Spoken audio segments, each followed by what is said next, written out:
आपको लगता है किसी की गोदी में जाकर बैठ गए हैं वो? छोड़िए, इस तरह का शब्द प्रयोग मेरे लिए ठीक नहीं है। आपको लगता है किसी की गोदी में जाकर बैठ गए हैं वो? छोड़िए, इस तरह का शब्द प्रयोग मेरे लिए ठीक नहीं है। सुधीर की गाड़ी जैसे ही पत्रकारिता की पटरी पर सरसराती हुई उतरी तो वैसे ही अमित शाह ने तिहाड़ी का ब्रेक फेल कर दिया। गोदी मीडिया का हिसाब किताब आपको पता ही है कि जहां जरूरत बस सिर झुकाने की होती है, ये तमाम दरबारी बिना वक्त गवाए वहां लौटने लगते हैं। कुछ की फजीहतें इस बात के चक्कर में होती है कि वे अपने आकाओं के सामने जरूरत से ज्यादा चरण वंदन का प्रदर्शन कर देते हैं और हालात ऐसे बना देते हैं कि आका को भी अपना भेद छिपाने के लिए चाटुकार को दुलत्ती मारनी ही पड़ती है।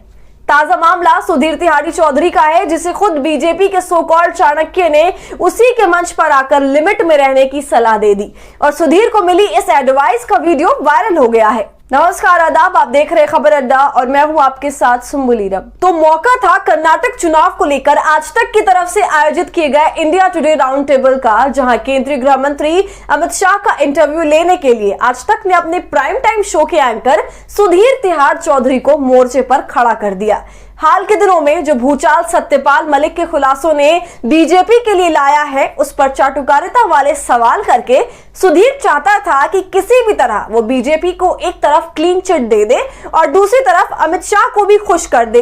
लेकिन इस कोशिश में जो सवाल सुधीर चौधरी ने गढ़ा, उसने अमित शाह को मजबूर कर दिया कि वो इसे किसी भी तरह से दरकिनार कर तिहाड़ी को समझा दे कि वो उन जमूरों की तरह नहीं है, बल्कि बैकडोर से जो भी मीडिया और सत्ता का रिश्ता हो, लेकिन ऑन कैमरा वो चाटुकार के दोस्त जैसा नहीं दिखना चाहते। इसलिए जब सुधीर ने सत्यपाल मलिक के आरोपों पर अमित शाह से सवाल करते हुए पूछा कि क्या सरकार और वो ये सोचते हैं कि सत्यपाल मलिक अब किसी की गोद में जाकर बैठ गए हैं, तो इस पर फौरन ही अमित शाह ने कहा कि ऐसे शब्दों का इस्तेमाल उनके लिए शोभनीय नहीं है और अमित शाह गोदी जैसे शब्दों का इस्तेमाल नहीं करेंगे। पहले सुनिए कि कैसे तिहाड़ी की गाड़ी पर शाह ने ब्रेक लगा दी।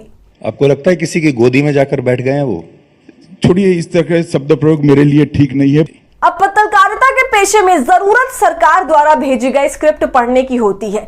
अकल का इस्तेमाल तो करना नहीं पड़ता और जब कभी कभी करना पड़ता है तो जंग लगे दिमाग से ऐसे सवाल निकलकर सामने आते हैं कि मालिक को ही ये कहना पड़ता है कि इस डॉगी से हमारा कोई वास्ता नहीं है। हमने ऐसा क्यों कहा कि तिहाड़ी जैसों की बुद्धि में जंग लगी हुई है? तो इसका सीधा जवाब ये है कि भला क्या कोई पार्टी जिसने खुद ही सत्यपाल मलिक को 4 राज्यों में बतौर राज्यपाल नियुक्त किया हो, और वो भी तब जब उसने तथाकथित रूप से कई मास्टर स्ट्रोक वाले फैसले उन्हीं के राज्यों में लिए हों, तब उस व्यक्ति के आरोपों को किसी और के मत्थे मढ़ना इतना आसान काम रह नहीं जाता। और अमित शाह इस बात को बखूबी समझते हैं, क्योंकि जंग गोदी के दिमाग में है, आका के दिमाग में नहीं। और तिहाड़ी की इसी बेहूदगी पर कांग्रेस ने भी करारा हमला बोला और इस सवाल पर यूपी कांग्रेस के आधिकारिक ट्विटर हैंडल से जवाब आया। इस घटिया तिहाड़ी की भाषा सुनिए।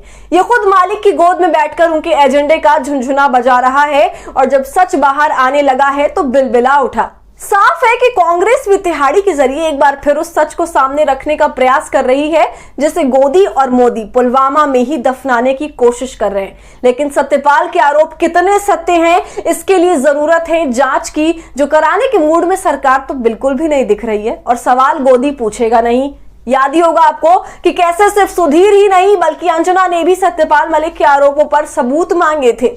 वो तो ये गोदी गिद्ध हैं, सो सरकार में से किसी ने इन्हें एंटी इंडिया नहीं कहा। नहीं तो अगर विपक्ष या कोई सच्चा पत्रकार होता तो बीजेपी वालों ने पाकिस्तान उन्हें कब का रवाना कर दिया होता। तो सत्यपाल मलिक क्या किसी की गोद में बैठकर सरकार पर सवाल कर रहे हैं, या गोदी जिनकी गोद में है उन्होंने ऐसी स्क्रिप्ट गोदी मीडिया को थमा रखी है? तो इस वीडियो पर क्या है आपकी राय, हमसे कमेंट सेक्शन में जरूर साझा कीजिए। और हमारी आजाद पत्रकारिता को आपके सपोर्ट की जरूरत है। वो तभी होगा जब आप जितना ज्यादा थैंक्स के बटन का इस्तेमाल करेंगे और इससे हमारी हौसला अफजाई करेंगे। साथ ही अगर अब तक आपने हमारे चैनल खबर अड्डा को यूट्यूब पर सब्सक्राइब नहीं किया है तो इसे अभी कर लीजिए।